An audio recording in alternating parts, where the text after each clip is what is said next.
ভগবানকে ভালোবাসতে গেলে মায়ের একটা কথা মনে রাখতে হবে, এই যে তুমি ভজন সাধন করো, এই প্রত্যেকটা মা আমরা আছি, আমরা প্রতিটা মা ভগবানের কাছে একটা পুত্রের জন্য 7 ঠাকুরের কাছে মানত করি। কেন গো একটা পুত্র চাই এত ঘটা করে ভগবানের কাছে? পরপর যদি কন্যা সন্তান হয় তবু কিন্তু একটা পুত্রের জন্য আমরা কাঁদি। কেন কাঁদি? কেন কাঁদি গো? বংশে বাতি দেবে বলে? কি গো, এটাই তো বলি, বংশে বাতি দেওয়ার জন্য একটা ছেলে। কিন্তু একবার ভেবে দেখেছেন, বংশে যে ছেলেটা বাতি দেবে তোমার, সেই বাতি দেওয়া ছেলেটা তো তৈরি করতে হবে। বাতি দেওয়া ছেলেটা তো তোমায় চাইতে হবে। আর তুমি যদি তোমার বংশে বাতি দেওয়ার মতো সন্তান না চাও, তাহলে তোমার মৃত্যুর পর সে যদি পূজা অর্চনা না কিছু বুঝলো, সে যদি সন্ধ্যাবেলায় প্রদীপ দিতে না শিখলো, তাহলে বাবা সে কি তোমার বংশে বাতি দেবে বলে মনে হয়? তাহলে ভগবানের কাছে শুধু ছেলে চাইলে হবে না। এই যে কৃষ্ণ চরণের দাস হতে গেলে আমরা প্রত্যেকে বলে এসেছিলাম, বাবা এ দেহটা কৃষ্ণ ভজনের দেহ, এ দেহটা শুধু সংসার করব বলে আসেনি। প্রত্যেকে বলে এসেছিলাম, ভগবানের সঙ্গে যেদিন দেখা হলো মাতৃগর্ভে, দয়াময় এই বিষ্টার গন্ধ কৃমিটির দর্শন আর সহ্য হয় না, তুমি একবার ভবে নিয়ে চলো, আমরা হব কৃষ্ণ দাস। কিন্তু মা ওটা উল্টে গিয়ে আমরা হয়েছে মায়ার দাস। সবাই শুধু ছেলে আমার, মেয়ে আমার, বিষয় আমার, বৈভব আমার, শুধু আমার আমার করে মেতে রইলা, ভুলে গেলাম যে আমরা কৃষ্ণ দাস। হ্যাঁ গো, আমার ভগবান তো বলেনি কোনদিন দামাই দামি দামি অলংকারে আমাকে সাজিয়ে দাও। ভগবান কোনদিন বলেনি আমায় শ্বেত পাথরের মন্দির একটা গড়ে দাও, এটা ভগবানের ইচ্ছা কোনদিন নয়। ভগবান বলেনি আমায় রজনীগন্ধার মালা বড় বড় করে আমায় পরিয়ে দাও, এগুলো আমার ভগবানের ইচ্ছা নয়। ভগবান শুধু ভক্তির কাছে একটাই বস্তু চেয়েছে, যে তোরা সারা দিনের মধ্যে আমার চরণে বসে একটু কৃষ্ণ বলে কাঁদ। তাহলে ভগবানের কাছে বাবা আমার পরবর্তীতে যে আসবে সে যে কৃষ্ণ ভক্ত হবে। যেমন মা, আমার শাশুড়ি মা আছে ঘরে, এখন আমার চিন্তা নাই, বাইরে ঘুরে বেড়াচ্ছি। তাহলে আমার শাশুড়ি মার পরে আমি ভগবানের জন্য সেবা করব, আর আমার পরে যদি একজন কাউকে তৈরি না করি, তাহলে কি ভগবান উপবাসে যাবে? তাহলে মনে রাখতে হবে, ভগবানের কাছে আঁচল পেতে ভিক্ষা করতে হবে, আমার কৃষ্ণ বলা সন্তান দাও। কিন্তু আমরা মায়েরা বাবা এই কথাটা ভুলে যাই, একজনও মা গর্ভে সন্তান নিয়ে বলি না আমার কৃষ্ণ বলা সন্তান দাও। বলেছিল একজন মা, সে কে জানো? একটু মনে পড়ে গেল বলি। আমরা যারা এখানে শাস্ত্র জ্ঞানী আছি, এখানে যারা গ্রন্থ পাঠ করি, কশ্যপ মুনির 4টি স্ত্রী ছিল বাবা। এমনি কশ্যপ মুনির 17টা স্ত্রী, কিন্তু তার মধ্যে 4টি ছিল পাডরানী, দিতি, অদিতি, কদ্রু, বিনোদা। এই 4টি ছিল পাডরানী, মানে এরা প্রধান স্ত্রী। মানে সমস্ত কিছু ঘটনা ঘটলে সবার আগে এদের 4 জনকে ডাকা হতো। তো কশ্যপ মুনি বিয়ে করে মা 12 বছর তপস্যায় রত হলো। 12 বছর মানে 1 যুগ। তা 12 বছর যখন তপস্যায় গেল, 4টি স্ত্রী বাড়িতে বসে বসে কান্নাকাটি বাঁধিয়ে দিয়েছে। কেন? কোনো অসুবিধা নাই, খাওয়া দাওয়ার কিছু সমস্যা নাই, ঘর বাড়ির কিছু সমস্যা নাই, তবু কাঁদে কেন? কারণ প্রত্যেকটা নারীর বাবা যদি সব সুখ থাকে, যদি একটা সুখ না হয়, সে মৃত্যুর আগের দিন পর্যন্ত কেঁদে বেড়ায়। কি বলো তোমা? মা বলা সন্তান, একটা মা বলা সন্তান লাগে। তো কশ্যপ মুনির 4টি স্ত্রী বসে বসে ঘরে কাঁদছে, আর কশ্যপ মুনির তপস্যায় বসে বাবা কিছুতে মন আসছে না, বারবার চঞ্চল হয়ে যাচ্ছে। কারণ আপনাদের আমাদের মতো তো পুরুষ নয়, একেবারে যোগী পুরুষ, সাধনায় বসেছে, বারবার মনটা চঞ্চল হয়ে যাচ্ছে। তো 12 বছর পর ফিরে এসে কশ্যপ মুনি 4টি পাডরানীকে ডেকেছে, বড় রানী, মেজ রানী, সেজ রানী, এসো আমার কাছে এসো। কি ব্যাপার তোমরা এইরকম বসে বসে 4 জনে বসে বসে এরকম কাঁদো কেন? ওদিকে আমি যে তপস্যায় বসবো, আমার যে মন চঞ্চল হয়ে যাচ্ছে। কি হয়েছে বলো, আমাকে খুলে বলো। তো 4টে স্ত্রী কেঁদে বলে উঠলো, স্বামী তুমি তো 12 বছর চলে গেলে, আমাদের 4 জনের মনের আশা আমরা সন্তানের মা ডাক শুনতে চাই। তো কশ্যপ মুনি হেসে বলেছিল, বাবা বাবা, সন্তানের মা ডাক শুনবি তো? তবে শোনো, আমি তো যোগী পুরুষ, কারোর ঔরসজাত সন্তান দেব না। এদের এমন সাধনা ছিল, আশীর্বাদে ওরা মা হতে পারত। তো আজকে 4 জনকে বললো, যাও তোমরা স্নান করে এসো। স্নান করে এলে আমি তোমাদের 4 জনকেই মা হওয়ার আশীর্বাদ দেব। তো 4টে রানী স্নান করে এসেছে, গঙ্গা স্নান করে শুদ্ধ বসন পরিধান করে বসেছে। আর কশ্যপ মুনি প্রথমে বড় রানীকে ডেকেছে, যার নাম হচ্ছে অদিতি। বড় রানীকে ডেকেছে, বড় রানী এদিকে এসো, বলো তুমি কেমন ছেলে চাও আর কেমন ছেলের মা হতে চাও? বড় রানী হাত জোড়ো করে বলছে, স্বামী, সন্তান যদি দিতে হয় আমার গর্ভে এমন সন্তান দাও যাদের জন্য যেন আমার জগৎ জোড়া নাম ডাক হয়।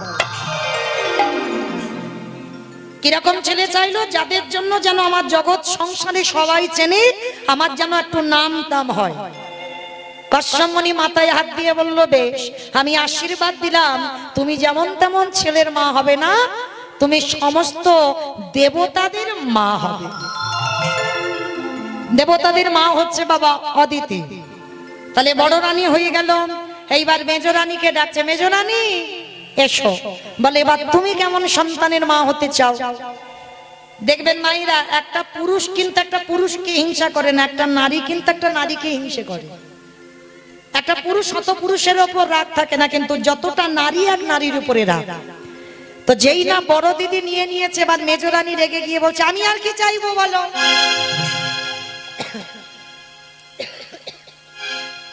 তুমি তো বড় দিদিকে দিয়ে দিলে, আর আমার ভাগে কি আর কিছু আছে? কে বলেছে? কে বলেছে তোমার ভাগে কিছু নাই? বলো তুমি কেমন সন্তান চাও? মেজ রানী রেগে গিয়ে বলছে, ওই বড় রানীর উপরে রাগটা দেখাচ্ছে স্বামীর কাছে। শোনো, বড় দিদিকে তো দিয়ে দিলে বড় বড় আশীর্বাদটা, তাহলে আমার গর্ভে এমন ছেলে দাও যেন বড় দিদির থেকে আমার ছেলের আরো দ্বিগুণ শক্তিশালী হয়। কশ্যপ মুনি চমকে উঠেছিল, সে কি গো, তুমি বড় দিদির হিংসায় জর্জরিত হয়ে এমন ছেলে চাইছো যে বড় দিদির থেকে তোমার ছেলেরা আরো দ্বিগুণ শক্তিশালী? বেশ, চেয়েছে যখন, আমি তোমার আশীর্বাদ দিলাম, তোমার গর্ভে যারা আসবে তারা হবে সবাই অসুর। মনে রেখো মা, এই যে দেবতা দানবদের যুদ্ধ হয় না, এই যে মহালয়া হয়ে গেল, এই অসুরদের সঙ্গে যুদ্ধ হলো, এরা কিন্তু অন্য কেউ নয়, সব কিন্তু এরা ভাই ভাই, সব ভাই ভাই। এদের বাবা একটাই, মা গুলো আলাদা। এর দ্বারা প্রমাণিত কি হলো বাবা? বাবা হলো বীজ, মা হলো ক্ষেত্র বা মাটি। বীজটা বপন করা হলো, মাটি যদি গন্ডগোল হয় কোনোদিন ফসল ভালো হবে না। অনেকে প্রশ্ন করে, মৌমিতা তুমি তো শুধু মাটির কথা বললে, কই তুমি তো ওই বীজের কথা বললে না? কিন্তু এটা যদি, তার জন্য তো প্রমাণ দিয়ে গেল শাস্ত্র। কশ্যপ মুনির 4টে স্ত্রী ছিল, তাহলে বাবা তো একটাই ছিল। তাহলে বাবা যদি একটাই হলো, তাহলে ছেলেগুলো এইভাবে তৈরি হলো কেন? কিসের জন্য? বাবার জন্য নয়, শুধুমাত্র আমাদের মতো নারী জাতিদের জন্য। নিতাই গৌর প্রেমানন্দে হরিব হরিব। তাহলে নারীরা চাইতে জানে না, তাই তো সন্তান পায় না, ভালো ছেলের মা হয় না। তাহলে স্বামীর কাছে যে যাব, আমাদের চাইতে হবে, তেমন দিন তেমন তিথি তেমন সময় চাই, তবে তো তুমি সুসন্তানের জননী হবে। তাহলে বড় দিদির সন্তানরা হলো দেবতা, আর মেজ দিদির সন্তানরা হলো অসুর। এবার তৃতীয় রানী মানে সেজ রানীকে ডেকেছে, অসেজ রানী আর দেরি না, এসো, তোমার বড় দিদি মেজ দিদি নিয়ে নিল, এবার বলো তুমি কেমন ছেলে চাও? আর এরা দুজনে আগে নিয়ে নিয়েছে বলে বাবা, সে তো রাগের মাথায় একেবারে সর্বশরীর যেন জ্বলছে। মানে বড় দিদি ভালোটা নিয়ে নিল, মেজ দিদি ভালোটা নিয়ে নিল, আর তার বেলা কি আর ভালো জিনিসটা আছে? সে তো রেগে একেবারে লাল হয়ে গেছে। কশ্যপ মুনি বলছে, বলো সেজ রানী তুমি কেমন সন্তান চাও? সেজ রানী রেগে গিয়ে বলছে, আমি আর কি চাইবো বলো? বর দিদি মাথারটা নিয়ে নিল, মেজ দিদি মাথারটা নিয়ে নিল, আমি আর কি চাইবো? তবে আমার যদি গর্ভে সন্তান দিতেই হয়, এমন সন্তান দাও, শুধু বর দিদির ছেলে নয়, মেজ দিদির ছেলে নয়, গোটা পৃথিবীর মানুষ সবাই যেন আমার ছেলেকে দেখে ভয়ে থরথর করে কাঁপে। চমকে উঠেছে কশ্যপ। হ্যাঁ গো সেজো রানী, তুমি এক নারীর হিংসায় জর্জরিত হয়ে এমন ছেলে চাইছো যে তোমার ছেলেকে দেখে সবাই পৃথিবী ভয় পাবে? হ্যাঁ, আমি ওই রকম ছেলে চাই। বেশ, তখন ওই রকম ছেলে চাইছো, তোমার চাওয়াতে আমি সন্তুষ্ট, আশীর্বাদ দিলাম। তোমার গর্ভে যারা আসবে তারা হবে সবাই এক একটা বিষধর সাপ। পৃথিবীতে যত রকমের সাপ আছে, সাপেদের মা হলো কদ্রু। তাহলে মা দেখো, মাটির গন্ডগোল, চাইতে জানছে না, যেমন চাইছে স্বামী তেমন ছেলে দিচ্ছে। তাহলে এবার তিনটে রানী হয়ে গেল। আর ছোট রানীটা কি যেন বললাম? বিনতা। বাহ, বিনতা। ছোট রানীটার নাম হচ্ছে বিনতা।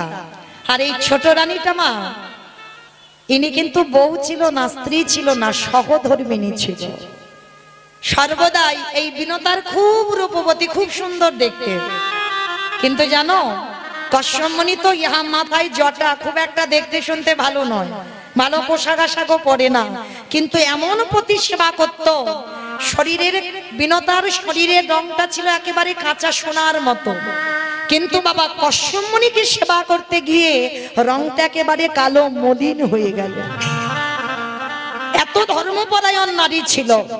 তাহলে বড় রানী, মেজ রানী, সেজ রানী নিয়ে নিল, আর ছোট রানীটা দূরে দাঁড়িয়ে দাঁড়িয়ে কাঁদছে। এই জায়গাটা মা শুনবেন, সবাই তো এখানে নারী আমরা, কিন্তু সবাই নারী বললে সবাই কিন্তু এখানে বউ নয়, সবাই স্ত্রী নয়, আর সবাই আমরা সহধর্মিণীও নয়। নারীদের মধ্যে অনেক পার্থক্য আছে। তাহলে এরা আগে তিনজনে চেয়ে নিল, আর ছোট রানীটা দূরে কাঁদছে। কশ্যপ মুনি ডাকছে, অবিনব, মানে ওকে খুব ভালোবাসতো, আদর করে ডাকছে, বিনতা নয়, বিনো এদিকে এসো। বলো, এ কি তোমার চোখে জল, তুমি কাঁদছো? ও বুঝতে পেরেছি, তোমার বড় দিদি নিয়ে নিল, মেজ দিদি নিয়ে নিল, সেজ দিদি নিয়ে নিল, আর তোমার ভাগে কিছু নেই, ওই জন্য কাঁদছো। বলো, তোমার বড় দিদি মেজ দিদিকে দিয়েছে আর তোমাকে দিতে পারবো না? বলো তুমি কেমন ছেলে চাও? স্বামীর চরণে প্রথমে প্রণাম। কে গো, সন্তান চাওয়াটা শিখে নাও।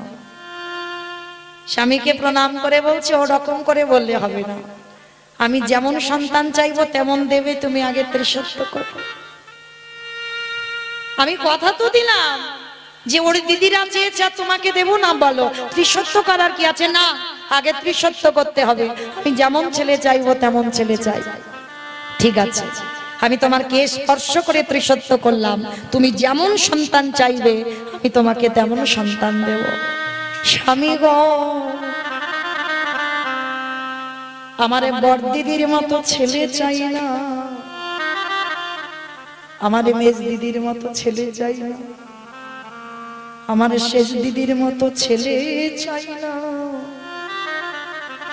আমারে গর্ভে তুমি বেশি নয় একটা সন্তানে দিও, তবে তোমার চরণে নিবেদন,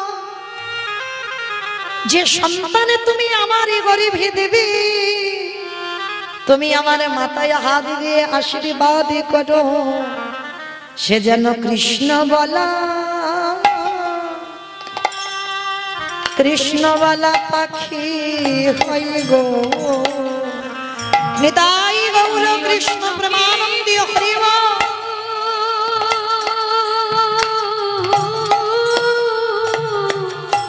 আর আমি অন্য কিছু চাই না,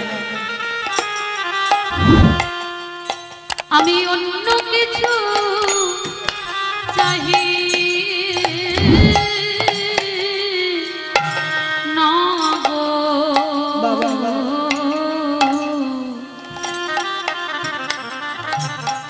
সে যেন কৃষ্ণ বলে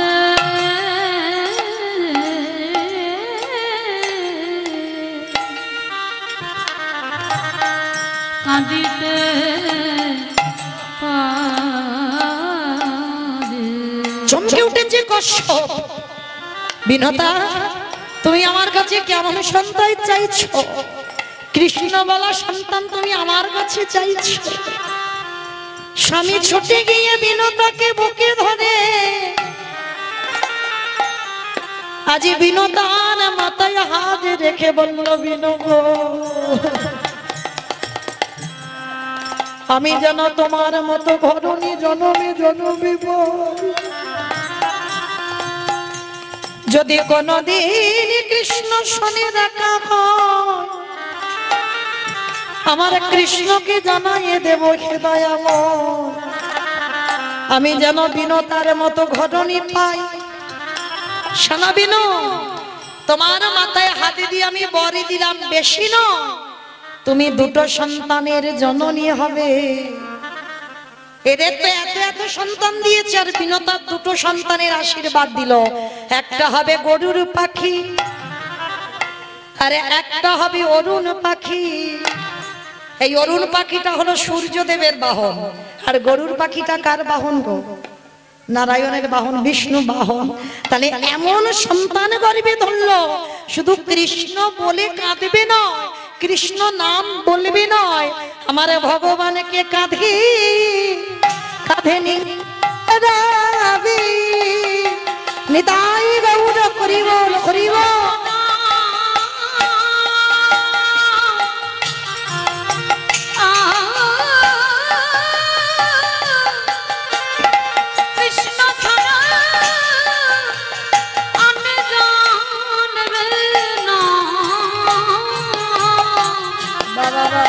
ভগবানকে কাঁধে নিয়ে যাবে আস্তে। তাহলে মায়েরা সন্তান যদি চাইতে হয়, এমন সন্তান চাইতে হবে যে সন্তান চাইলে তোমার জন্ম দুটোই ধন্য হয়ে যাবে। তোমার পূর্বপুরুষে যদি কেউ নরক যন্ত্রণা পায়, তুমি এমন একটা সন্তান ভগবানের কাছে চাও, সেই সন্তানের জন্য তোমার সেই 7 পুরুষ পর্যন্ত উদ্ধার হতে পারে। তবে মায়েরা একটা কথা, অনেক অনেক ভক্তরা বলে, আচ্ছা বলো তো, কাঁদলে কৃপা হয় না হরি বললে কৃপা হয়? কোনটা কৃপা হয়? তাড়াতাড়ি কাঁদলে কৃপা হয় না হরি বললে কৃপা হয়? কেঁদে কেঁদে হরি বললে। বাহ, খুব বুদ্ধিমতী মা। কিন্তু মায়েরা এই প্রশ্নটা মৌমিতা করছে না, করেছিল বাবা শ্রী শ্রী রামকৃষ্ণ পরমহংসদেবকে নরেন, মানে পরবর্তী দিনে বাবা যে বিবেকানন্দ হয়েছে, নরেন প্রশ্ন করেছিল রামকৃষ্ণ দেবকে, গুরুদেব অগুরুদেব কাঁদলে কৃপা হয় না হরি বললে কৃপা হয়? আর ঠাকুরের বই যারা পড়েছেন বাবা, ঠাকুর তো শালা শালা বলে ডাকতো। যার সঙ্গে কথা বলবে বাবা, কথা বলতে গিয়ে কতবার যে তাকে শালা শালা বলবে তার ঠিক ঠিকানা নেই। কোন শালা বলতো গো? বউয়ের ভাই শালা, পাঠশালা না গোশালা না। শা মানে মুক্তি, লা মানে নৌকা, ওই মুক্তির নৌকাতে পারা পারা হবে। তাই তো ঠাকুর সবাইকে শালা শালা বলে ডাকতো। তাই এবার কি করেছে, নরেনকে ডেকে বলেছে, এই শালা শোন আমার কাছে একটা কথা বলি, তুই আমাকে প্রশ্ন করলি হরি বললে কৃপা হয় না কাঁদলে কৃপা হয়, হাই তোকে একটা জিনিস দেখাই। আচ্ছা নরেন, এক্ষুনি তুই একটা পেরেক আর একটা চুম্বক নিয়ে আয়। তা বলে, গুরুদেব আমি তোমার কাছে জানতে চেয়েছি হরি বললে কৃপা হয় না কাঁদলে কৃপা হয়, তা তুমি পেরেক আনতে বলছো কেন আর চুম্বক আনতে বলছো কেন? আরে শালা, যেটা বলছি তুই সেটা কর। তা বলে কি করেছি, ঠাকুরের কথা মতো বাবা এক হাতে একটা পেরেক এনেছে আর এক হাতে চুম্বক এনেছে। আর এনে যেই না ঠাকুরের কাছে দাঁড়িয়েছে, ঠাকুরকে বলছে, ঠাকুর এবার কি করব? বলে, শোন এইবার চুম্বকটা পেরেকটা দুটো কাছাকাছি নিয়ে যা। তা যেই না কাছাকাছি নিয়েছে বাবা, দুটোতে এক হয়ে যাবে। তা যেই না দুটো এক হয়েছে, তা ঠাকুর বলছে, আরে নরেন, ওই পেরেকটা চুম্বককে টানলো না চুম্বকটা পেরেককে টানলো? বলে, ঠাকুর এই জন্য তোমায় শুধু পাগলই বলে, আমি তো একটা সাধারণ কথা জানতে চেয়েছি হরি বললে কৃপা হয় না কাঁদলে কৃপা হয়। তুমি পেরেক আনতে বললে, চুম্বক আনতে বললে, আবার দুটোকে এক জায়গা দিলে, আবার বলছে কে কাকে টানলো, এত প্রশ্ন কেন? বলে আরে শালা আমি বলছি শোন না, আমি তোকে বলবো খুলে, আগে বল কে কাকে টানলো। বলে কেন চুম্বকটা পেরেককে টানলো। বলে ও আচ্ছা ঠিক আছে। আচ্ছা নরেন এইবার একটা কাজ কর, তুই ওই পেরেকটাই ভালো করে কাদা মাখিয়ে দে তো। ওহ কি জ্বালাই পড়েছে, বলে আবার পেরেকে কাদা মাখাতে হবে। আরে দে না, আমি যেটা বলছি। এবার ভালো করে পেরেকে কাদা মাখিয়েছে, আর যেই না কাদা মাখিয়েছে আর লোহার ওই চুম্বকটার পেরেকটা দুটো কাছাকাছি এনেছে। তা বলে আরে কেউ কাউকে টানছে। বলে না, টানবে কি করে?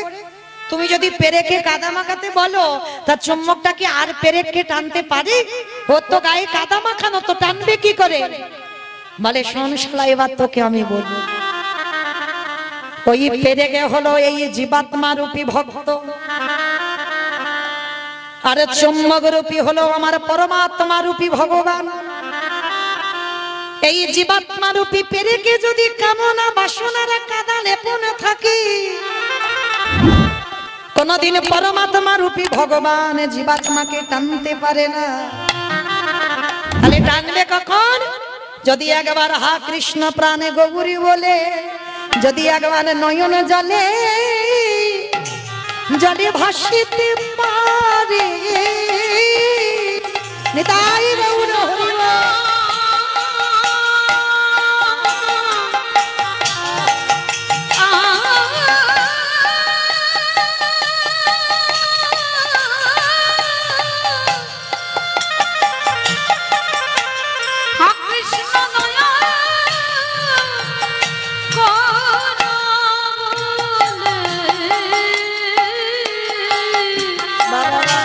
যদি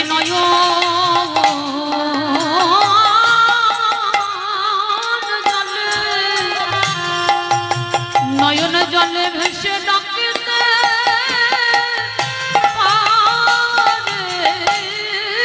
আসতে, তাহলে জল দিয়ে বাবা পেরেকের কাদাটা ধুতে হবে, তবে তো পরমাত্মা রূপী ভগবান চুম্বক টানবে। তাহলে কি বোঝা গেল?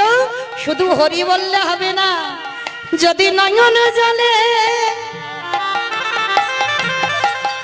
কৃষ্ণ তোমার খনামে বলে, যদি পেরেক রূপ ভক্ত ময়লার কাদাটা ধোয়াতে পারে।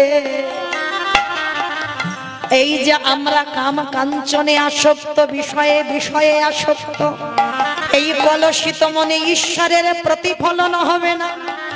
আর ঈশ্বরের প্রতিফলন তখনই হবে যদি তুমি নয়নে জলে তোমার কামনা বাসনার কাদাগুলো ধোয়াতে পারো। আমারে ভগবান কি থাকতে পারে? নিতাই গৌর হরি বল, হরি বল।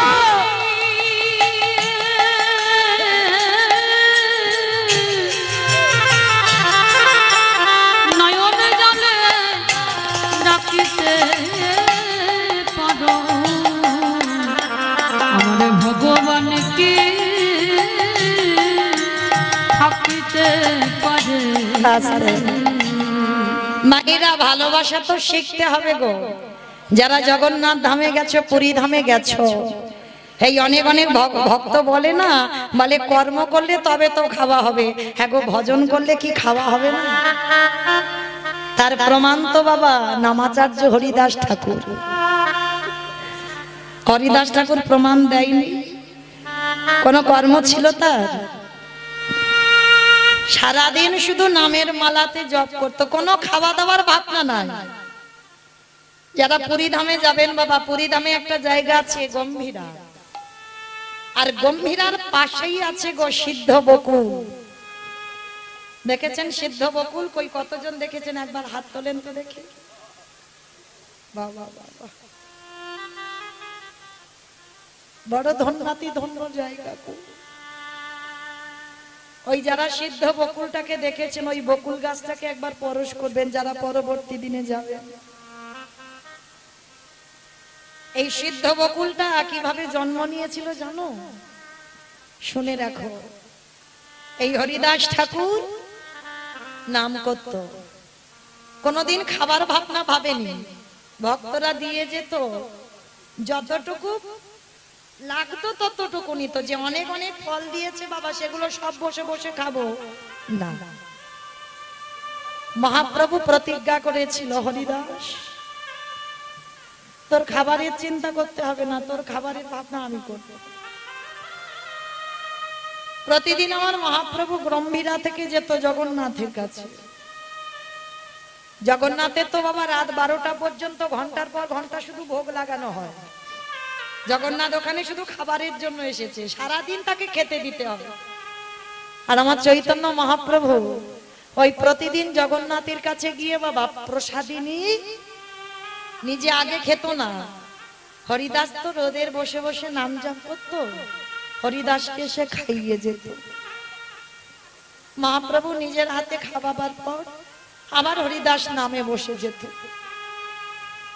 তো আজকের বাবা সকালবেলা মহাপ্রভু গেছে জগন্নাথের কাছে প্রসাদী আনতে। আর প্রসাদী স্বরূপ আমার মহাপ্রভুর হাতে কি দিয়েছে জানো? একটা বকুলের দাঁতন কাঠি।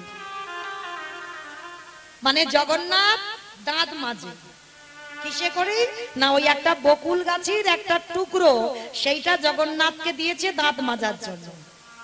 তো এইবার কি করেছে, মহাপ্রভুর হাতে ওই প্রসাদীটাই পড়েছে, ওই বকুলের একটা টুকরো। তা যেই না পড়েছে, যাই হোক এইটাই আজকের হরিদাসের ভাগে হয়তো ছিল, তো কোনো প্রসাদী নয়। তো ওই প্রসাদীটা এনে হরিদাস তো নাম জপ করছে, ওই বকুলের কাঠিটা এনে হরিদাসকে দিয়েছে। হরিদাস এই নাও, এইটা তোমার জন্য আজকের প্রসাদী আমি পেয়েছি, ভালো কিছু পাইনি। ভক্ত তো সেই বকুল কাঠিটা ভেঙে অর্ধেকটা প্রসাদী হিসাবে খেয়েছে। আর অনেকটা প্রসাদী তো, তা দাঁতন কাঠি একটুখানি বাকি ছিল, সেইটা ওই মাটিতে পুঁতে দিয়েছে। একটুখানি বাকি ছিল, ওইটা মাটিতে পুঁতে দিয়েছে। আর যখনই মাটিতে পুঁতে দিয়েছে গো, হরিদাস নাম জপ করছি, এত রোদ উঠেছে, এত রোদ, মহাপ্রভু আর থাকতে পারছি। আমার ভক্ত হরি নাম করছি, এত ভক্তের কষ্ট হচ্ছে। ভগবান গম্ভীরায় বসে থাকতে পারছি। ভগবান কি করেছে, তার লীলা এমনই লীলা। ওই যে কাঠিটা মাটিতে পুঁতে দিয়েছে না, আপনি থেকে চোখের নিমিষে বাবা একটা বড় বকুল গাছ হয়ে গেছে। হরিদাস কিন্তু জানে না, নাম জপ করে যাচ্ছে নয়ন মোদিত করে। আর ওই বকুল গাছের পাতাগুলো হরিদাসকে আচ্ছাদন করে দিচ্ছে। হরিদাস চেয়ে দেখে না, আমার গায়ে আর রোদের হামলা লাগে না, আর রোদ লাগছে না, ছায়া হয়ে গেছে। যেই না তাকিয়েছে, দেখে না হঠাৎ বাবা সামনে একটা বড় বকুল গাছ। তো নামের মালাটা রেখে প্রভুর কাছে গিয়ে গম্ভীরায় প্রশ্ন করছে, গৌরহরি আমি তো যেখানে ছিলাম খোলা মাঠ, কিছু তো ছিল না, তাহলে ওই বকুল গাছটা কি করে হলো? হরিদাসে কি বুকে জড়াইয়ে ধরে আমার মহা হরিদাস, তুমি বোধহয় জানো না, তুমি যখন রোদে বসে বসে হরিনাম করছিলে, আমি গম্ভীরায় বসে হৃদয়ে বড় কষ্ট পেলাম। আমার জগন্নাথের যে দাঁতন কাঠি, তার থেকে ওই বকুল গাছের জন্ম হয়ে গেল তোমাকে আচ্ছাদন করবার জন্য। কারণ ওই গাছটা যেমন তেমন গাছ নয়, ভক্ত যাতে কষ্ট না পায় তার জন্য ভগবান কৃপা করে ওই বকুল গাছটাকে সৃষ্টি করে দিল। নিতাই গৌর হরি বল। কেন জানো হরিদাস, আমি তোমাকে আচ্ছাদন করে দিলাম, তুমি যদি কষ্ট পাও বলো বলো কে আমারে গে, কে আমারে হরি নাম নাম শোনাবে, আমি যে নিতাই গৌর হরি বল হরি বল হরি বল।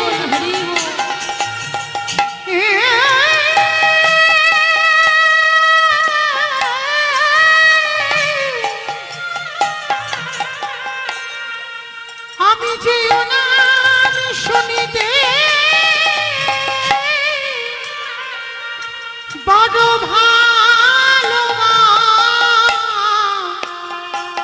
ভালোবাসি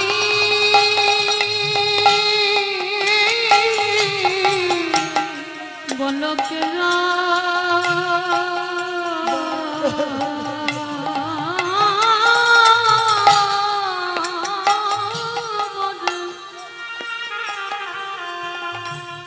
ভোরে নাম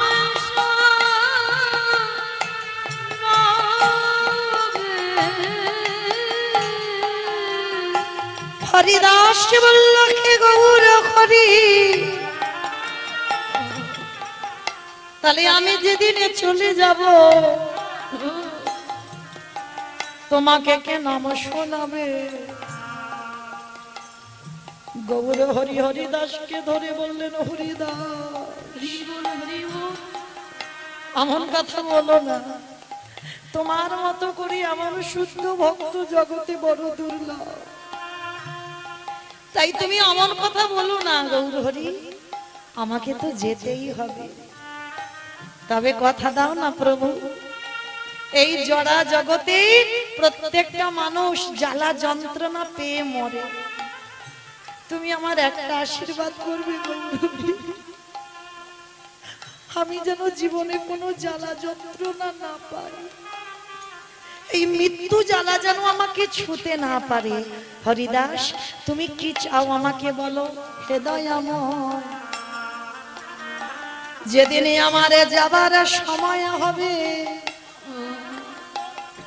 তুমি একবার আমার কাছে কথা দিয়ে যাও,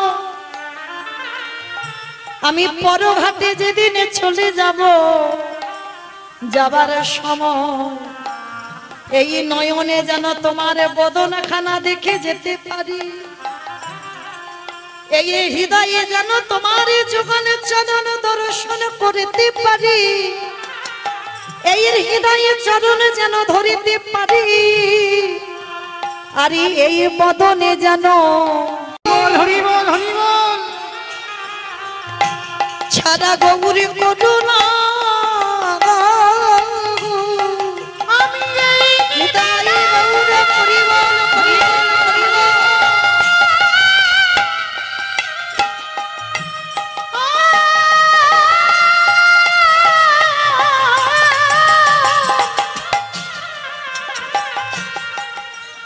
আমি এই নিবেদন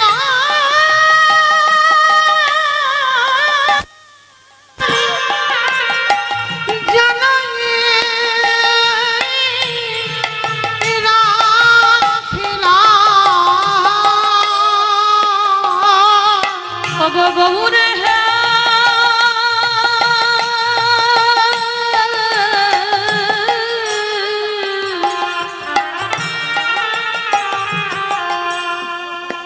ভব পারে যাবার সময়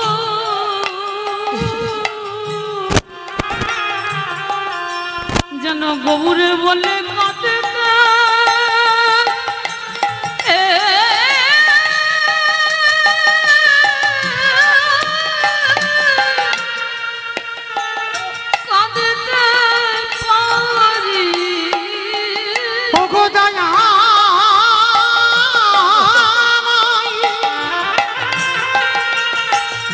আমার এই জন্মে আর হলো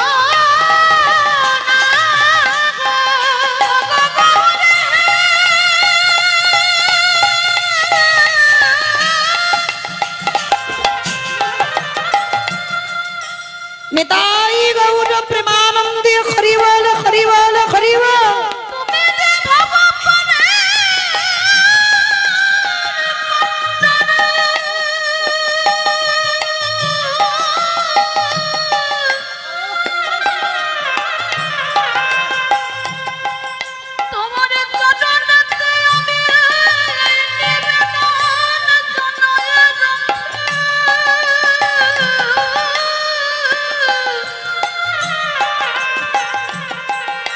যেন শেষ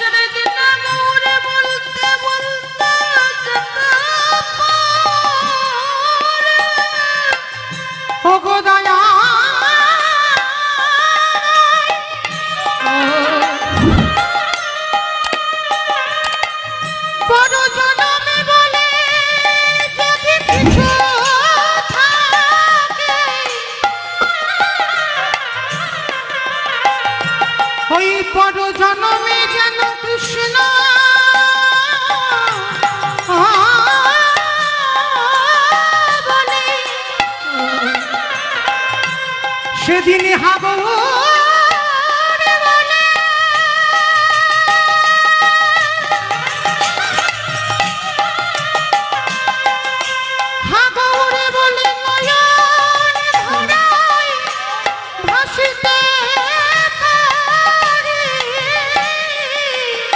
আমি যে আর তো কিছু চাই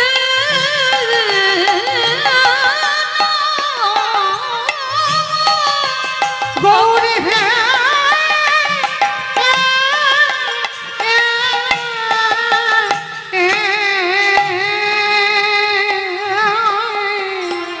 তুমি যেন চরণ ছাড়া হরি বল হরি বল।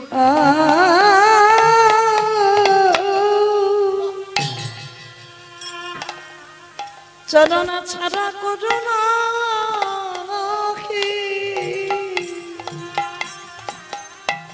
আমার ওই চরণে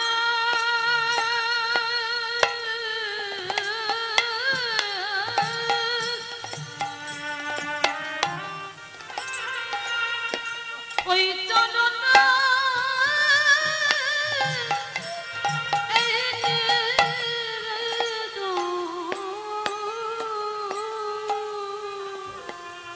যেন ছড়ো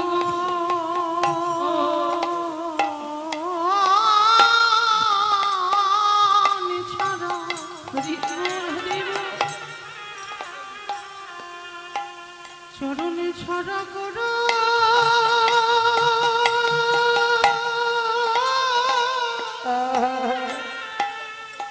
করুণা হে আস্তে ভালো যদি বাঁচতে হয় বাবা এই রকম করে ভালোবাসতে হবে। এই নবদ্বীপের মাটিতে মহাপ্রভুর আর একজন পার্শ্বদ ছিল, কে জানো? মুরারি গুপ্ত। এই মুরারি গুপ্ত কে জানো? বীর হনুমান। হনুমান কলিযুগে হয়েছে মুরারি গুপ্ত। এই যে দেখবেন আমরা এই হিন্দু জাতি যাদের বাবা ভগবানের তো ঠিক ঠিকানা নেই, কত রকমের ভগবান, কিন্তু একটা কথা মনে রাখতে হবে, ভগবান একটাই। এতে চাংশ কলাপংশ কৃষ্ণেস্তু ভগবান স্বয়ং। একলি ঈশ্বর কৃষ্ণ আর সব ভৃত্য, যারে জয়িছে না চাই তারে তৈছে করে নিত্য। কৃষ্ণ একা স্বয়ং ভগবান, আর যারা আছে দেব দেবী এরা সব ভৃত্য। ভৃত্য মানে ভগবানের চাকর।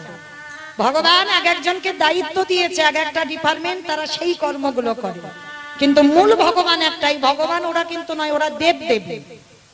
কিন্তু আমরা মানুষ না, অনেক মানুষরা বুঝি না, মনে মনে করি বাবা অনেক জগতে ভগবান। কিন্তু ভগবানকে যদি প্রকৃত কেউ ভালোবাসে বাবা একনিষ্ঠ ভাবে, তার মন কিন্তু আর দ্বিতীয় জায়গায় যাবে না।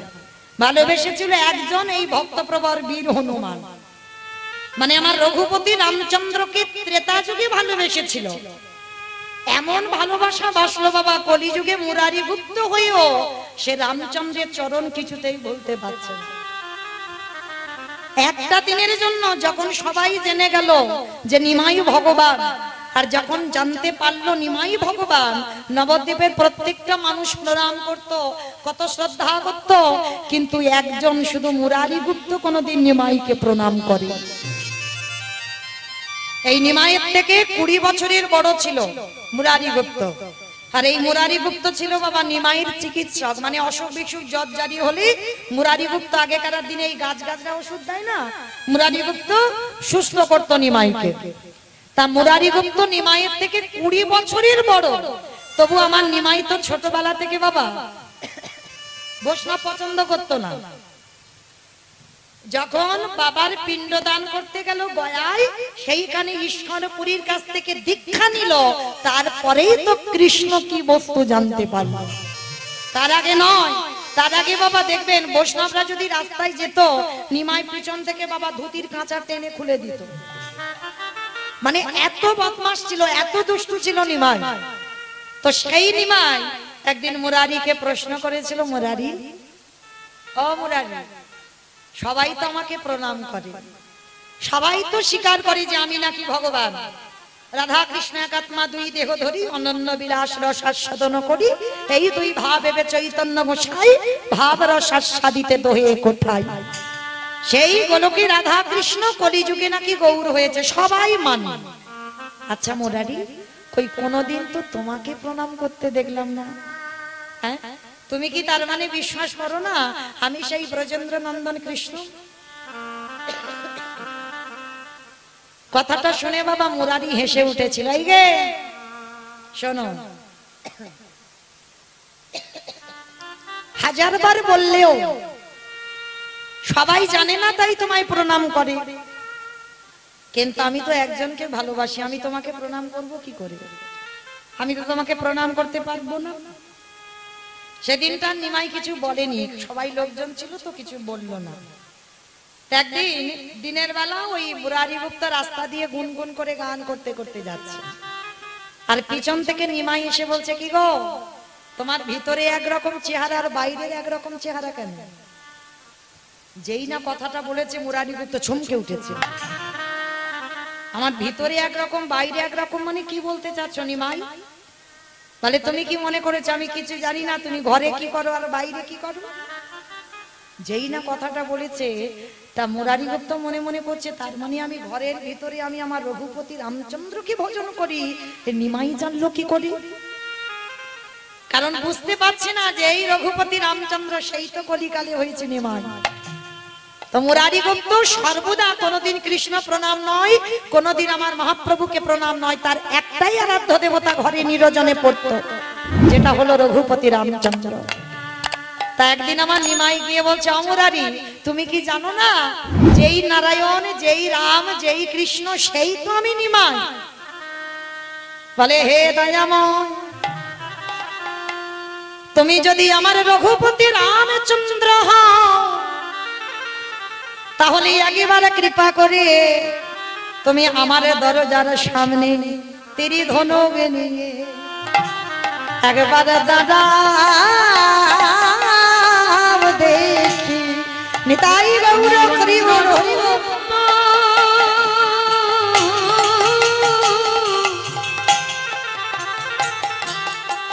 আমি অন্য রূপ দেখিতে চাই না, একবার তেমন করে রাম হয়ে দাঁড়াও দেখি। আস্তে।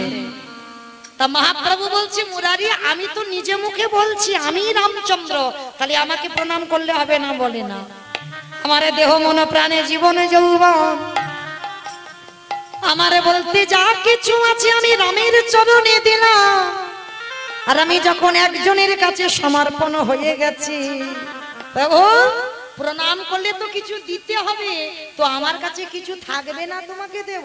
আমার কাছে যা আছে আমি তো সব রামকে দিয়ে দিয়েছি। তাহলে যদি এতই আমার প্রণাম নেওয়ার শখ তোমার জাগে, এতই যদি প্রণাম নেওয়ার ইচ্ছা তোমার জাগে, তুমি একবার রামের রূপে দাদাও দেখি। হরি বল হরি বল।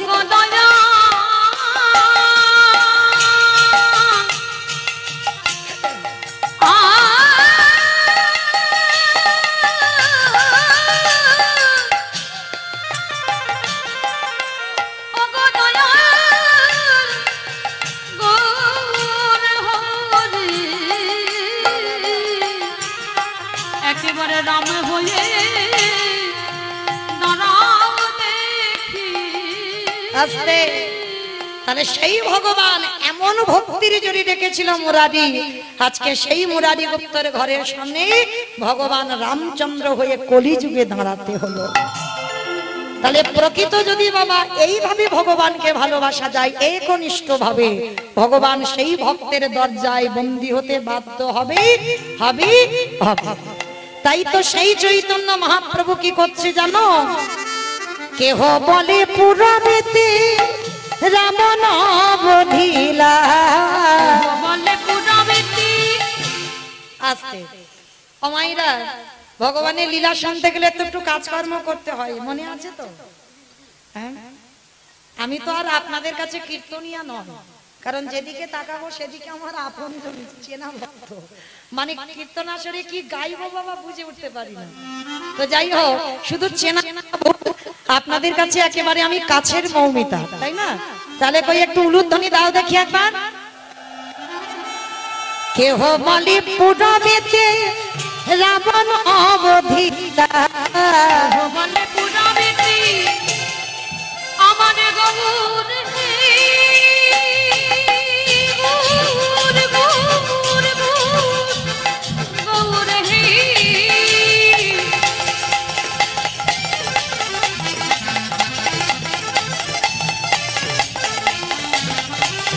গোড়া গোড়া গোড়া গোড়া রে গোড়া, ওই নদিয়ার নিতাই গৌর হরি আমার প্রাণের গোড়া। কেহ বলে পুরাবেতে রাবণ অবধিলা, গোলকের বৈভব লীলা প্রকাশ করিলা, এই গোলকের বৈভব লীলা প্রকাশ করিলা, ওই গোলকের বৈভব লীলা প্রকাশ করিলা। শ্রী রাধারে ভাবে এবে গোটায় অবতাহা, রাধারে ভাবে নেবে গোড়া গোটা, আর শ্রী রাধারে ভাবে এবে গোটা অবতার, রাধারে ভাবে নেবে গোড়া গোটা।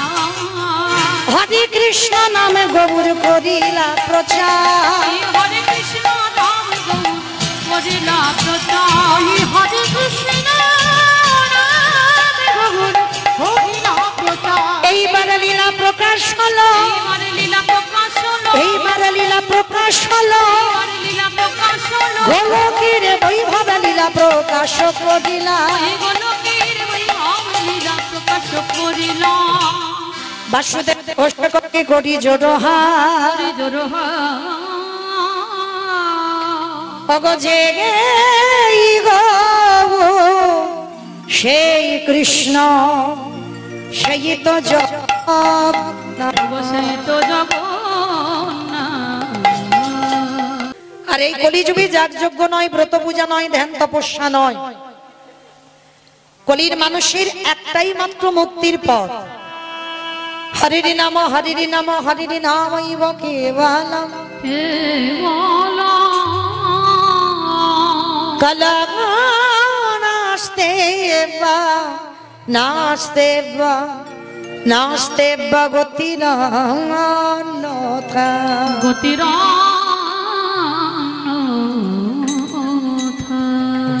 কলির মানুষের হরিনাম ছাড়া কোনো গতি নাই, কোনো গতি নাই, কোনো গতি নাই। একমাত্র ভব পারাপারের সম্বল হলো আমাদের এই হরিনাম। যে যাই করি না কেন, তবে মনে রেখো বাবা, কেউ যদি পূজা অর্চনা না করে, যাগযজ্ঞ না করে, ব্রত পূজা না করে, আমার চৈতন্য মহাপ্রভু বললেন তাতে অসুবিধা নাই। কিন্তু কলির মানুষ যদি হরিনাম কৃষ্ণ নাম না শোনে, নাম বলে, যদি নাম না বলা হয় তাহলে জন্মটাই তার বৃথা হয়ে যায়। কেন? আমাদের মুক্তির পথ হলো একমাত্র হরিনাম। যদি বলেন বাবা এটা এই মৌমিতা বলে যাচ্ছে, আমার কথা বিশ্বাস করবেন না, আমার কথা শুনতে হবে না বাবা, একটু বাস্তবে মিলিয়ে দেখেন। যে যত বড় লোক হোক না কেন, যে যত ধনী হোক না কেন, যার যত টাকা থাকুক না কেন, কেউ যদি সারা জীবন দিল্লি বোম্বে কাটায়, কেউ যদি সোনার পালঙ্কে ঘুমায়, কেউ যদি টাকার বিছানায়ও ঘুমায়, তবু মনে রেখো শেষের দিনে তোমার এই হরিনাম একমাত্র সম্বল। যদি বলো কেন, ছেলে আমারে, মেয়ে আমারে, জায়গায় আমারে, জমি আমারে, বিষয় আমারে, বৈভব আমারে, বন্ধু আমার, ওই যতই আমারে আমারে করো না কেন, একেবারে যদি বাঁশি বেজে যায়, পড়ে থাকবে সরকারি খামার। এসেছো একা, তুমি যাবে একা। যেদিন এসেছিলে তুমি সাথে কিছু আনোনি মা, খালি হাতে এসেছো, একাই এসেছো। আর যেদিন মায়ামোহ সংসার ছেড়ে চলে যাব, সেদিনও সবাই একাই যাব। সাথে যাবে কি? তোমার কর্মফল। কতদিন তুমি সাধু সঙ্গ করেছো, কতবার তুমি ভক্ত সঙ্গ করেছো, কতবার গুরু চরণ আশ্রয় করেছো, কতদিন একাদশীর উপবাস করেছো, কতদিন তুলসী তলায় জল দিয়েছো, আর কত কত সৎ কর্মে তুমি যুক্ত ছিলে। এই ভালো ভালো কর্ম তোমার সাথ দেবে, তবে মা আর একজন তোমার সাথ দেবে, সেটা মৌমিতা গ্যারান্টি দিতে পারে। আর একজন তোমার সাথ দেবে, সে কে জানো? জানি না আপনাদের করিমপুর এলাকায় নিয়ম আছে কিনা, তবে আমার ডায়মন্ডে নিয়ম আছে। মানুষ মরে গেলে দুটো জিনিস ভাড়া করতে হয়, একটা হলো খোল আর একটা হলো করতাল। আর পিছনে বলবে না বলো হরি, বলো হরি। কি মাইরা করিমপুরে হয়তো? আচ্ছা বলো তো কেন হবে?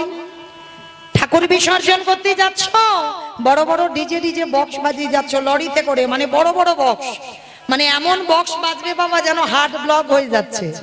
তাহলে ঠাকুর বিসর্জনে যাচ্ছ, তখন তুমি বড় বড় ডিজে বক্স বাজালে, আর যেদিন আমাদের দেহ বিসর্জন হবে একটা কি ডিজে বক্স বাজালে হতো না? নিশ্চয়ই হতো। তাহলে হচ্ছে না কেন? এই জায়গায় চৈতন্য মহাপ্রভু শিক্ষা দিলেন, ওরে কলির জ্ঞানন্ধজি, পিছনের দিকে তাকিয়ে দেয়, এসেছিস খালি হাতে, যাচ্ছিস খালি হাতে, আর সাথে যাচ্ছে কে? এই হরি নামে যাবে। আমাদের পছা দেখো, দেখো যাবে যেদিন তুমি নিতাই গৌর প্রেমানন্দে হরি বল, হরি বল, হরি বল।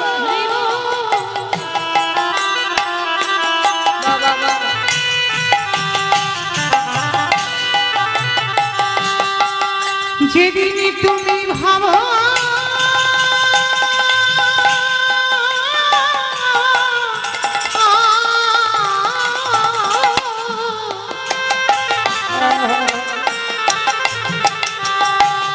যেদিন তুমি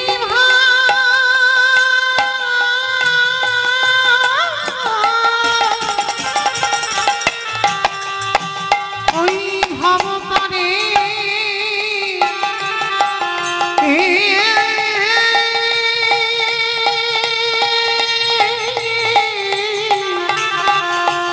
পাগে যাবে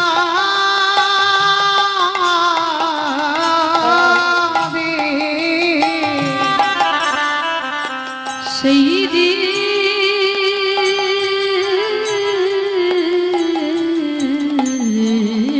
হরি বল, হরি বল।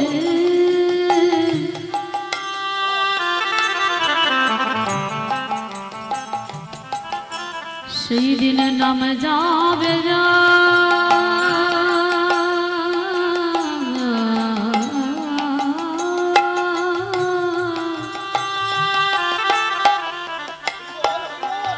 আর এই পচা দেহ ও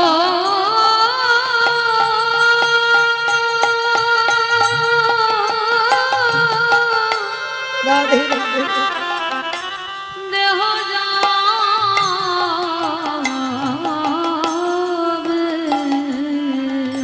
সেদিনও ভাই আমারে বলতে কে কথা দেবে না, যেদিন বিষয়ে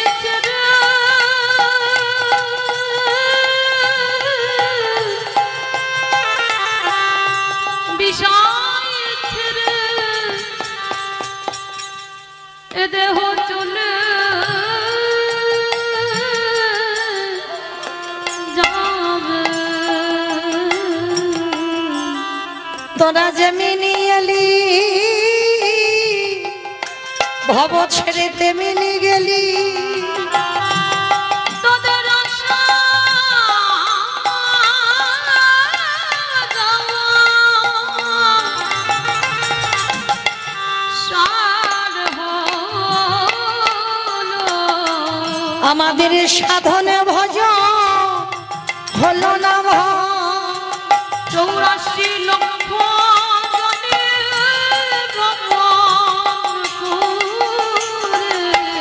আমাদের কৃষ্ণ বলা হলো না ভয়।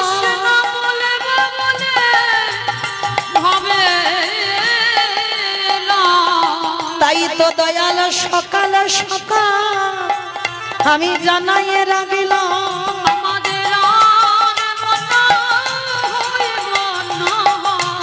তাই সময় থাকতে বলি রাগিলাম। আমাদের কেশ ধরে নিয়ে চলো তুমি যেন চরণে ছাড়া করো না দয়া একবার সঙ্গে করে নিয়ে চলো নিতাই গৌর হরি বল হরি বল হরি বল নিয়ে চলো আমায় সঙ্গে করে নিয়ে চলো হরি বলে নাম যাবে সেদিন পটা দেহ যাবে আস্তে আনন্দ লীলাময় বিগ্রহায় আনন্দ লীলাময় বিগ্রহ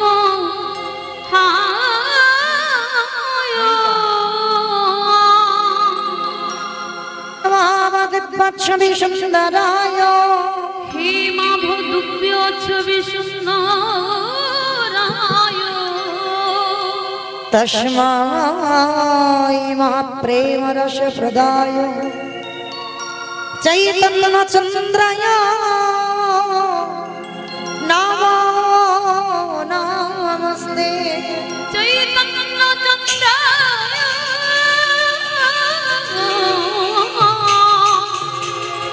নমো নমস্তে আজ জীবের নিস্তার লাগি নিস্তার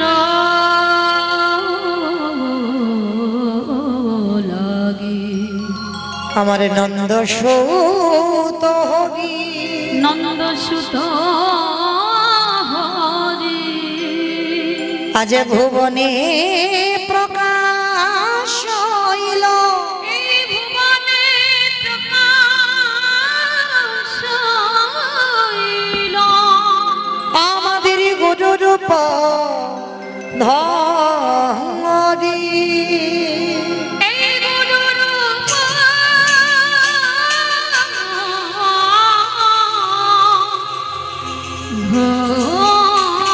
ধরি আমার আমার প্রাণ গো প্রাণ গো আজ নদিয়ার ভাগ্যাকাশে নদিয়ার ভাগ্যাকাশে এই কলির জীবী উদ্ধারিতে এই কলির যে উদ্ধারিতে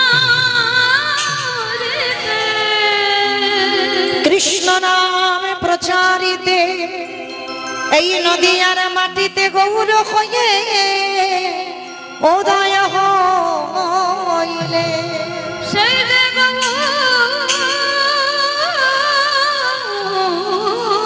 হই উদয় হইলে জানি তাই জয় জগন্নাথ জয় মহাপ্রভু হরে কৃষ্ণ সমাবেত শুধু কৃষ্ণ অনুরাগী গৌর মাতৃমণ্ডলী পিতৃমণ্ডলী আহত অনাহত ভাগত এই গ্রামবাসী বৃন্দ যারা আমার রাধা গোবিন্দের যারা আমার গৌর নিতাই চরণ আশ্রয় গ্রহণ করেছেন তাহাদের সাবাকার চরণে রইল আমার কোটি কোটি দণ্ডবত।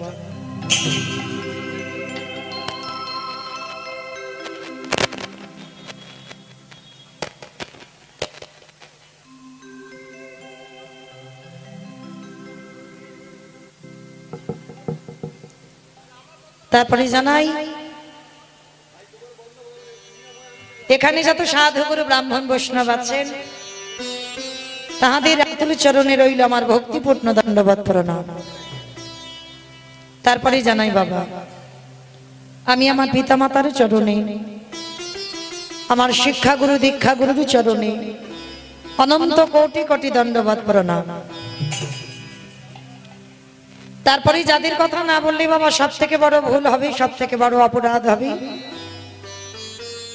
আজকের এই যে মহতি হরিনাম যজ্ঞানুষ্ঠান প্রতি বৎসরে নেই এবৎসরও মহানাম যজ্ঞের আয়োজন করেছেন, যে দাদা ভাই বাবা ঠাকুর ভাইদের ঐক্লান্তিক প্রচেষ্টায়, যাদের উদ্যোগী আজকের মহতি নাম যজ্ঞানুষ্ঠান, কীর্তন জগতে সর্বকনিষ্ঠতম কীর্তনিয়া হয়ে আমি মৌমিতা ঘোষ আমার সম্প্রদায়ের তরফ থেকে তাদের চরণে সর্বাগ্যে জানালাম কোটি কোটি দণ্ডবত প্রণাম। তবে বাবা আমাখানো পাতকেরই নাই বৈষ্ণব দর্শন শাস্ত্র, সে যে প্রগাঢ় সমুদ্রবত, সেই সমুদ্র মধ্যে যে তত্ত্বরূপ রত্নটা লুকানো আছে, আমার পক্ষে একটা অনুপযুক্ত ডুবুরির সম্ভব নয় সেই তত্ত্বরূপ রত্নকে সমুদ্র বক্ষ থেকে উদ্ধার করবার। তথাপি আপনাদের মতো সাধু, আপনাদের মতো গুরু চরণে যখন দাঁড়িয়েছি, আপনাদের মতো গুরুজনদের পদধূলা শিরোধার্য করে গৌর গোবিন্দের কৃপা মাথায় নিয়ে, পিতা মাতার আশীর্বাদ মাথায় নিয়ে আজকে শুরু করব ভগবানের। ব্যাটারি দিয়েছো? ব্যাটারি বাঁচাও।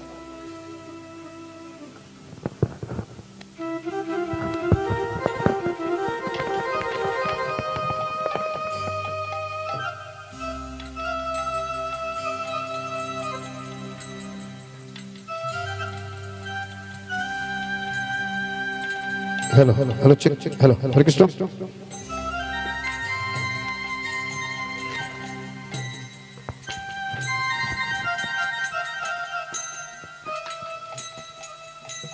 রাধে। কীর্তনের প্রারম্ভে বাবা শুধু আমি বলি নয়, জগতে আমি তো কীর্তন জগতে সর্বকনিষ্ঠতম কীর্তনিয়া। জগতে যত বড় বড় কীর্তনিয়া আসুক না কে বাবা, কীর্তনের প্রারম্ভে আগে যাদের উদ্যোগে কীর্তন হয় বাবা, আমার মনে হয়, আমার বিচারে তাদেরকে প্রণাম দেওয়া উচিত। কেন? যারা দাঁড়ে দাঁড়িয়ে ভিক্ষা করে, যারা মাধুকরী করে বাবা, যারা হরিনামের আয়োজনটা করে, যারা নিজেদের পেটে খাবার জন্য নয়, 5 টাকা 10 টাকা 50 টাকা 100 টাকা দেবে, তার বিনিময়ে মুখের উপরে কত কথা বলেও দেয়, তবু কিন্তু মাধুকরী করে, তবু যারা হরিনামের আয়োজনটা করে, আমার মনে হয়, আমার বিবেকে মনে হয় সবার আগে বাবা তাদের প্রণাম দেওয়া উচিত। কেন? তারা জেনেছে, তারা বুঝেছে বাবা এটা কলিযুগ। বাসুদেব ঘোষে আহে এইবারে লীলা প্রকাশ হলো। বাসুদেব ঘোষে কহে এইবার লীলা প্রকাশ হলো। বাসুদেব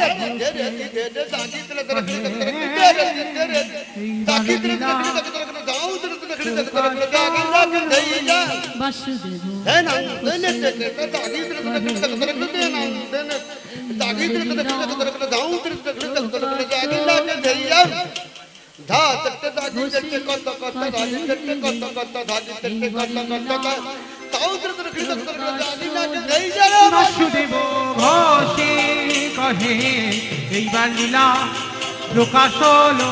বাসুদেব ঘোষে কহে গৌর প্রেমানন্দে হরি বল হরি বল। এইবার লীলা প্রকাশ হলো। বাসুদেব ঘোষে কহে এবার লীলার প্রকাশ হলো রে। বাসুদেব ঘোষে কহে শ্রীকৃষ্ণের যাতে গো খেলা সর্বোত্তম নরলীলা নর গোপ তাহার স্বরূপ গোপবেশ নবনিত্য কৈশোরে নটবান নরলীলা তাহার আমাদের আস্বাদন হবে ভক্ত রুইদাস। তো আজকে সেই লীলা উৎসর্গ করেছেন রাধারানীর চরণে। আমার রাধারানীর কাছে প্রার্থনা করব, আমার রাধারানী যেন ভক্তের মনোবাসনা করে দেন। প্রেম বলো নিতাই গৌর প্রেমানন্দে হরি বল। চলেন আজকের আমরা সবাই আজকের এই সুরধ্বনির তীর ধরে আজকে লীলায় যাব, তাই তো? তো চলেন আজকের আমরা ভক্ত রুহি দাসের কথা শুনবো। তো এতক্ষণ যখন আমরা নবধ্বনির তীরে ছিলাম, এবার দেখি একবার বৃন্দাবনে যাবার পথে সুরধ্বনির তীর ধরে যাই। একটু উলুধ্বনি দাও তো দেখি।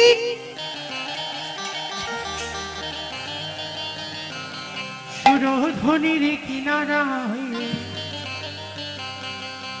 সোনার নুপুর দিয়া পায় নাচি নগরী গো সুন্দর গৌরাঙ্গরায়। সুরধ্বনির কিনারায় সোনার নুপুর দিয়া পায় নাচে নগরী গো সুন্দর গৌরাঙ্গরা। ওই সুরধ্বনির কিনারায় সোনার নুপুর দিয়া পায় নাচে নগরী গো সুন্দর গৌরাঙ্গরায়। ওই সুরধ্বনির কিনারায় সোনার নুপুর দিয়া পায় নাচে নগরী গো সুন্দর গৌরাঙ্গরা। নাচে সুন্দর নাচে সুন্দর ও নাচে সুন্দর গৌরাঙ্গ রায় নগরী গো সুন্দর গৌরাঙ্গরায়। ওই সুরধ্বনির কিনারায় সোনার নুপুর দিয়া পায় নাচে নগরী গো সুন্দর গৌরাঙ্গরা। আস্তে ওমা, আমি আর আমার সম্প্রদায় যাব লীলা শুনবো বলে কেউ যাব না, ও তো কই দেখতে উলুধ্বনি সবাই দেখে হাত দুটো তোলো সবাই। মামা মাঝে মাঝে ধসে যাচ্ছে কেন? তোলো দেখি সব। হরি বল, একসঙ্গে তালে তালে করো তালি, কেমন? একসঙ্গে সুন্দর কপালে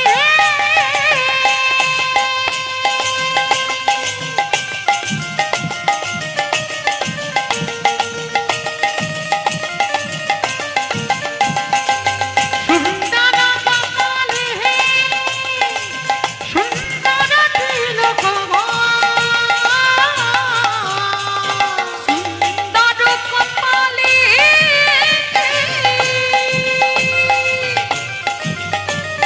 সুন্দর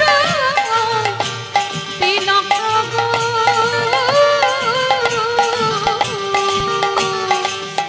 আবার সুন্দর খান আহা সুন্দর খান আহা সুন্দর খান সুন্দর খান নামা বলি গায় নাগরি গো সুন্দর গৌরাঙ্গরায়। ওই সুরধ্বনির কিনারায় সোনার নুপুর দিয়া পায় নাচে নগরী গো সুন্দর গৌরাঙ্গরা। আহা সুরধ্বনির কিনারায় নিতাই পুরি দিয়া পায় নাচে নাগরি গো সুন্দর গৌরাঙ্গরায়। কি করবো? নাচাতে গেলে এদিকে লীলা হবে না, কালকে শেষে হবে, কেমন? বাকি রইল কালকে শেষে আছি তো, কালকের আর কেউ বলবে না, আর কেউ কিছু হবে না। চলো আজকে সবাই পৌঁছে গেলাম আজকের আমরা লীলায়। আজকের আমাদের জানতে হবে বাবা রুহি দাস কাদের বলে? অমায়েরা কাদের বলে গো রুহি দাস? যারা গাড়ি চালায় যারা গাড়ি চালায় তাদের রুহি দাস বলে। ওমা আমার বলে টোটো চালায়। কাদের বলে রুহি দাস? জানো না? এই জন্য কি দিব ঠিক করে না, ঠিক করো না। তাহলে রুহি দাস তাদের বলে বাবা যারা এই সমাজে মুচি ছোট জাত, যাদেরকে আমরা চলতি কথায় বলছি ছোট জাত মুচির ছেলে, তাদেরকে ভালো ভাষায় বলছে, গ্রন্থের ভাষায় বলছে রুহি দাস। আজকের আমরা সবাই সেই রুহি দাসের কথা শুনবো, কিন্তু এই যে রুহি দাস একটা মুচির ছেলে হয়ে